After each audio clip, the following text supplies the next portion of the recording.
Welcome to the deep dive. So today we are jumping into something called temporal displacement theory, or TT for short. And this isn't just, abstract theory. It's an AI framework that's trying to solve a huge problem in computation. A massive one. How do intelligent agents think of automated supply chains or drone fleets? How do they stop wasting energy trying to predict every single possible future? Right. So our mission today is to break down how TDT moves past that old brute force model. The one that tries to evaluate everything. It's all about making smart, efficient decisions when things are constantly changing. And that's really the heart of it. TDT is a shift away from that static, exhaustive kind of planning. It moves toward what the sources call selective temporal attention. Selective temporal attention. Yeah, so instead of just being locked onto the present, the agent's focus gets actively displaced through time, where the events that actually matter the most. It's like you're not trying to read every tweet that's going to be published next week. You're just trying to predict the major headlines. I really like that idea of displacement. So it's a dynamic thing. A huge event in the future can actually pull the agent's attention into the now. Exactly. Yeah. And that whole process, it creates a kind of map for the agent. The theory calls it a temporal importance topography. A topography? Like a landscape? Yes, think of it like a dynamic mountain range. The agents aren't just wandering around. They're programmed to follow the steepest path up the most significant temporal gradient. And the peaks of those mountains, those are your high-priority future events.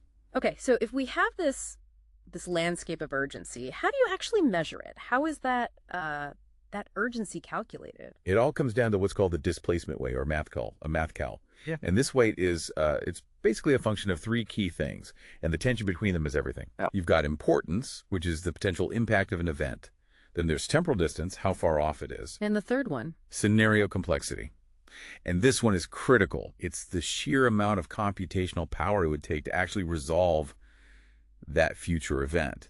So the agent is constantly asking, is this huge payoff way down the road worth the cost of thinking about it now? That makes sense. Let's talk about that complexity piece. In a real-world system with, say, hundreds of agents and constantly changing data, weather, traffic, whatever, a simple 2D map just won't work. No, it falls apart. Traditional matrices, which are like spreadsheets, they're just too flat. They can't really track all those relationships at once. So what does TDT use instead? It uses a tensor structure. So if matrix is like a flat sheet of paper, you can think of a tensor as more like a Rubik's Cube of data. It lets the system map all these different dimensions together efficiently. And what are the sides of that cube? What are those primary axes? So you've got three. First is agents, which is every single participant in the system. Then time slice, math-cal-got, which is the future window it's looking into. Okay. And then, crucially, scenario dimensions. And that's all the features that define that future state, location, resources, energy levels, all of that. So that's the architecture. But if every single agent is calculating its own path, its own steepest gradient, how do they not just, descend into chaos? Right, that's the coordination problem. Yeah. And it's handled by something called conflict smoothing. Conflict smoothing. Yeah. Each agent broadcasts its intended path, its displacement vector. And when two of those paths are about to intersect, the system resolves it through weighted averaging. It looks at the significance, the math-cal-got of each scenario. So the event with the higher significance just wins. It wins the right-of-way, effectively, instantly. But what stops the whole system from panicking? One critical event changes priority, and suddenly the entire network just lurches in a new direction. How does it stay stable? It's all about continuous feedback loops. Every action adjusts all the future weights. And to make sure those adjustments are smooth, not jerky, TDT uses a sigmoid-like normalization function. Or what now?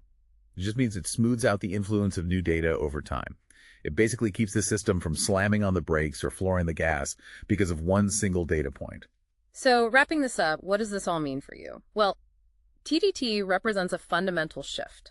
It moves AI behavior away from that impossible exhaustive planning and towards prioritizing what matters based on future significance and, critically, the computational cost to even prepare for it. And that leaves you with a really interesting question, doesn't it? If the future only becomes actionable once it crosses some calculated threshold of significance, is there ever such a thing as a genuine surprise in a TDT system? Or is it all just math? Or are all those seemingly random events just low-weight scenarios that suddenly cross the line? Something to think about.